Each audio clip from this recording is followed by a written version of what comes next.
Hello everyone. तो चलिए आज का हम लोग नया सेशन स्टार्ट करते हैं। पिछले सेशन में हम लोग मिश्रण पढ़े थे, मिश्रण का प्रॉपर्टी पढ़े थे, यौगिक पढ़े थे, यौगिक का प्रॉपर्टी पढ़े थे, अणु किसे कहते हैं ये पढ़े थे, परमाणु किसे कहते हैं ये पढ़े थे। और जस्ट उसके आगे हम लोग पढ़ेंगे अणु और परमाणु के बीच क्या अंतर है। आज हम लोग स्टडी करने जा रहे हैं। चलिए आज का सेशन स्टार्ट करते हैं। हम लोग अणु और परमाणु के मध्य अंतर means difference between atom and molecules, मतलब कि परमाणु और अणु में क्या अंतर है, आज हम लोग स्पष्ट करेंगे। सबसे पहले जानिए परमाणु क्या होता है, जिसे कि हमने पिछले लेक्चर में आपको पढ़ाया था। अणु किसे कहते हैं ये भी हम पिछले लेक्चर में आपको पढ़ाया था।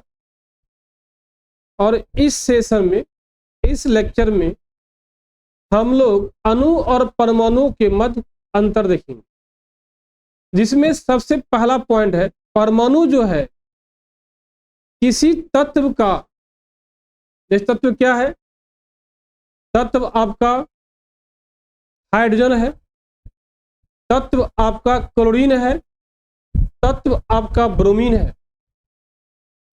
किसी भी तत्व का जो स्मॉलेस्ट पार्टिकल्स होता है,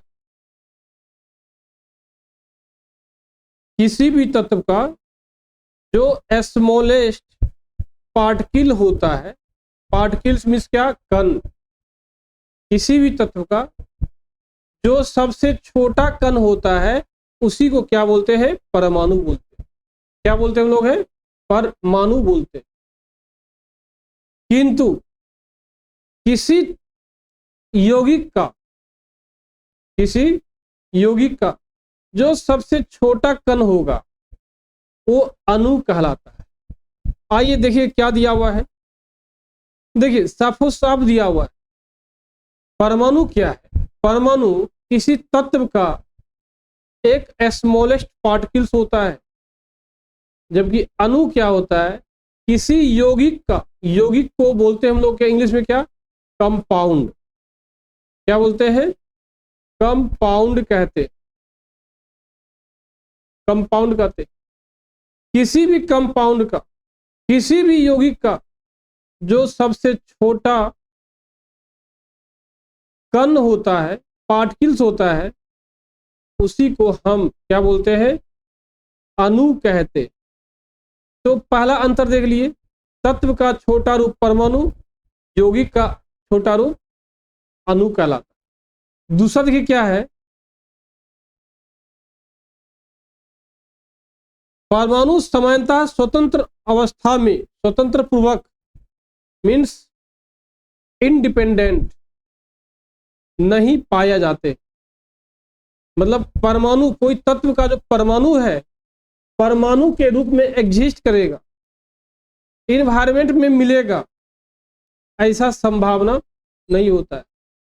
परंतु अणु जो है स्वतंत्रता पूर्वक इन्वायरमेंट में आसानी से रह सकता है। पहला समझ गए हम लोग कि परमाणु क्या है, इन्वायरमेंट में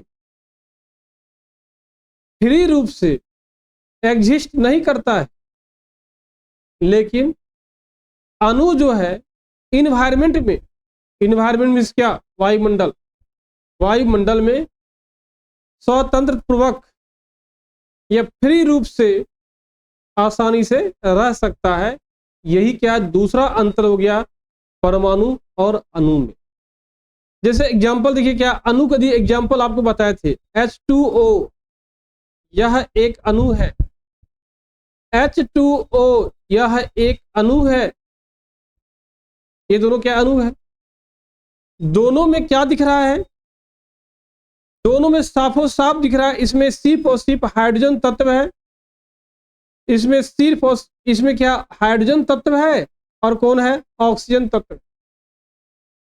मिस वाटर जो बना है दो तत्वों के परमाणु के मिलने से बना है, लेकिन हाइड्रोजन गैस जो बना है सिर्फ और सिर्फ हाइड्रोजन नाम का तत्व के परमाणु के मिलने से बना। इसका कहने का मतलब यह है कि अणु को आप दो भाग में बांट सकते हैं, अणु को आप दो भाग में बांट सकते हैं, एक होगा तत्व का अणु, दूसरा होगा यौगिक का। आइए देखिए क्या दिया हुआ है अणु के प्रकार में। देखिए अणु क्या क्लियर दिया, अणु का प्रकार मतलब मीन्स क्या अणु कितना प्रकार का होता है। तो अणु दो प्रकार होता है, आपको जस्ट हम बताए थे। एक होता है तत्व का अणु, क्या होता है तत्व का अणु। दूसरा देखिए होता है यौगिक का अणु। देखिए दो प्रकार का अणु हो गया, एक हो गया तत्व का अणु, दूसरा हो गया यौगिक का अणु। देखिए पहला दिया तत्व का अणु दिया हुआ है, दूसरा देखिए दे दिया कौन सा यौगिक का। देखिए क्या है, अब दोनों का एग्जाम्पल कैसे तय होगा, आपको जस्ट एग्जाम्पल हम दिए थे तत्व का अणु का। जैसे एग्जाम्पल इसका देते हैं H2, यह अणु है लेकिन तत्व का अणु है। O2 भी एक अणु है, O3 भी एक क्या है अणु है। एक सवाल है ये कौन सा अणु है, तत्व का अणु है कि यौगिक का अणु है। तो O3 जो है जिसे आप बोलते होंगे ओजोन गैस, क्या बोलते हैं ओजोन गैस, यह भी एक क्या है तत्व का अणु है। S2 भी एक क्या है तत्व का अणु है, Br2 भी एक क्या है तत्व का अणु है। ये सब का सब एक सब का सब एक तत्व का अणु है। तो कैसे समझे तत्व का अणु है, तो अणु को आप देखिए, यदि वह अणु सिंगल तत्व के परमाणुओं के मिलने से बना है वो कहलाता है तत्व का अणु। जैसे एग्जांपल देखिए ना आप O3 में जो तत्व ऑक्सीजन है, तत्व एक क्या है ऑक्सीजन है, जो तत्व ऑक्सीजन है उसी का तीन परमाणु आपस में मिलकर O3 का निर्माण करता है। तो साफो साफ देख रहे हैं दोस्तों, तत्वों के अणु किसको बोलेंगे, जब अणु बनी हो, किससे बनी हो, जब अणु बनी हो तत्व के कई परमाणुओं के मिलने से बना हो। एक तत्व के कई परमाणुओं के मिलने से बनता है, उसको हम क्या बोलते हैं तत्व का अणु कहते हैं। जैसे एग्जांपल देख लिए हम लोग, ये हो गया। दूसरा एग्जांपल देखिएगा S8, ये भी एक अणु है, किसका तत्व का अणु है। लेकिन यौगिक का अणु देखेंगे हम लोग H2O, जिसे बोलते पानी, वाटर बोलते, यह एक अणु है।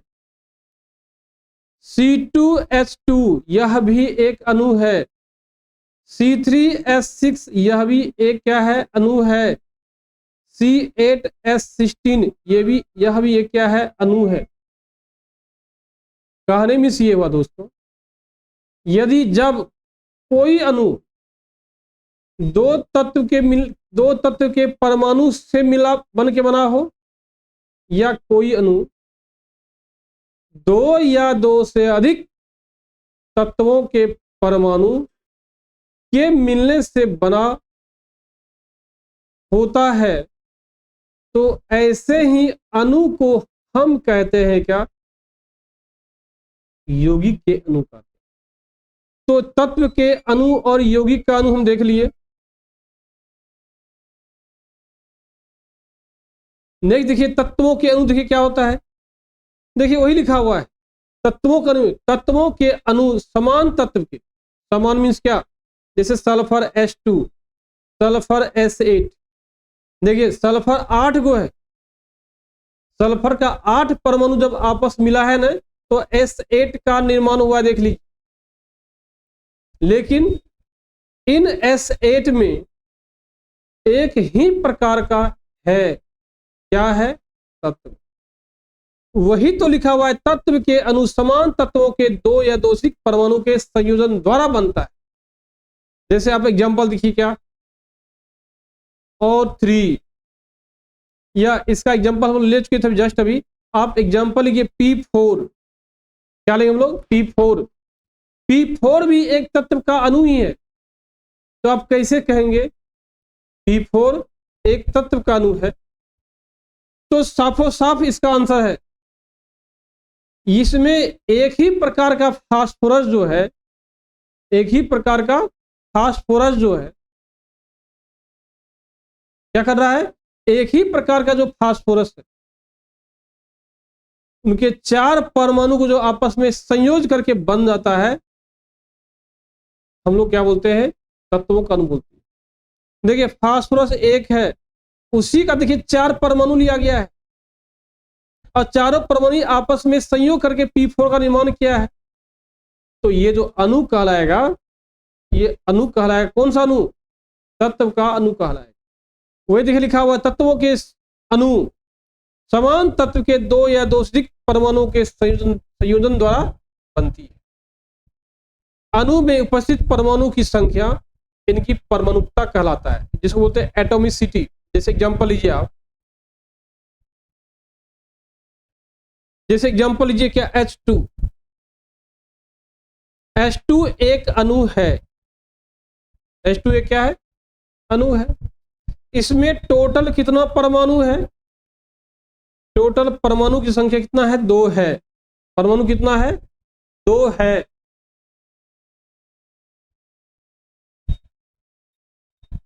दो है। तो यही 2 कहलाता है परमाणुकता। क्या कहलाता है? परमाणुकता कहलाता है।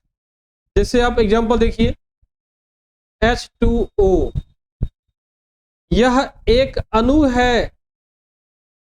एक क्या है? अणु है। तो इस H2O में परमाणु कितना देखिए है? परमाणु जो आपका है 3 है। तो वाटर का परमाणुकता कहलाता कितना है? 3 कहला जाएगा परमाणुकता। क्या कहला जाएगा? 3 क्या कहलाएगा? परमाणुकता कहलाएगा। जैसे दोस्तों आप एग्जांपल देखिए,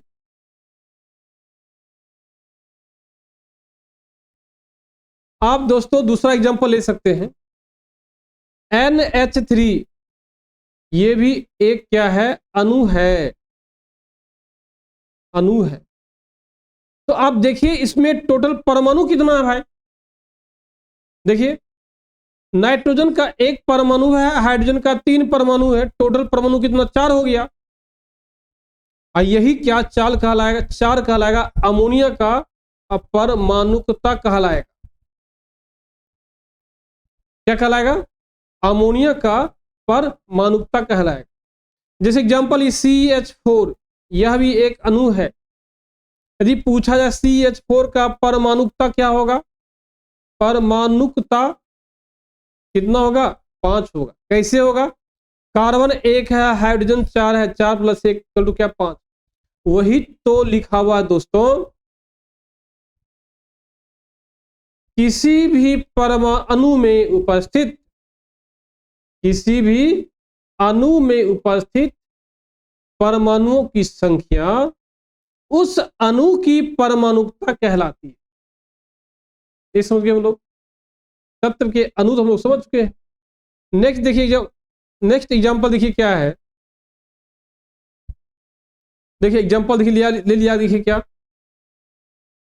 एग्जांपल आपका ये है, हाइड्रोजन का अणु इसके 2 परमाणु से मिलकर बनता है। जैसे हाइड्रोजन ये है ना, इसी बोलते हैं हम लोग हाइड्रोजन गैस बोलते हैं। इसमें कितना परमाणु है? तो 2 परमाणु है। यदि 2 परमाणु है तो हाइड्रोजन गैस का परमाणुकता जो होगा, परमाणुकता 2 होगा। तो किसी भी अणु में उपस्थित परमाणु की परमाणु की टोटल संख्या अनुकता क्या कहलाती है? परमाणुकता कहलाती है।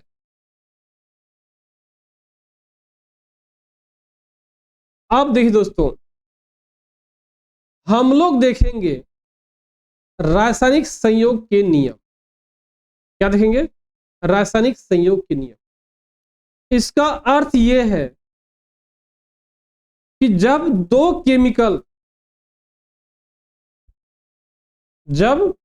कोई दो केमिकल या दो से ज्यादा केमिकल आपस में रासायनिक समीकरण कर रहा होगा या करने को तैयार होगा, तो उसका भी एक नियम होता है। क्या होता है? एक नियम होता है। वो अपने नियम के अनुसार ही क्या करती है? संयोग करती है, एक दूसरे से मिलती है तो एक नया कंपाउंड का निर्माण करता है। वही नियम आज हम डिस्कशन करने जा रहे हैं और इस नियम को बोलते हैं रासायनिक संयोजन के नियम कहते हैं। क्या बोलेंगे? रासायनिक संयोजन के नियम कहते हैं। इस नियम का सबसे पहला भाग है द्रव्यमान संरक्षण का नियम, जिसे कहते हैं law of conservation of mass. दूसरा है स्थिर अनुपात का नियम, जिसे कहते हैं लॉ ऑफ कांस्टेंट कंपोजिशन। तीसरा बोलते हैं गुणित अनुपात का नियम होता है, जिसे बोलते हैं लॉ ऑफ मल्टीप्लाई प्रोपोर्शनल। और चौथा होता है गे-लुसेक का आयतनों के संयोजन का नियम।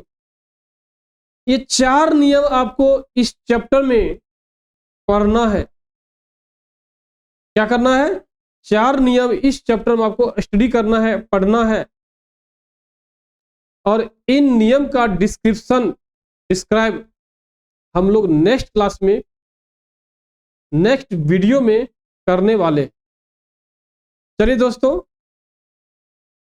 यदि आपको मेरा ये क्लास, मेरा ये सेशन यदि आपको अच्छा लगा तो आप हमारे चैनल को अवश्य सब्सक्राइब कीजिए, क्योंकि हमारे चैनल पे पूरे 11th 12th का हर सिलेबस, ऑल सिलेबस मीन्स क्या, पूरा सिलेबस पढ़ाया जाने वाला है। तो अभी से यदि आप जुड़ जाते हैं और हमारे चैनल को सब्सक्राइब कर लेते हैं, कौन वीडियो कब आएगा ये आपको टाइमली नोटिफिकेशन मिलता रहेगा। चलिए आज हम अपने सेशन को यहीं समाप्त करते हैं। तब तक के लिए जय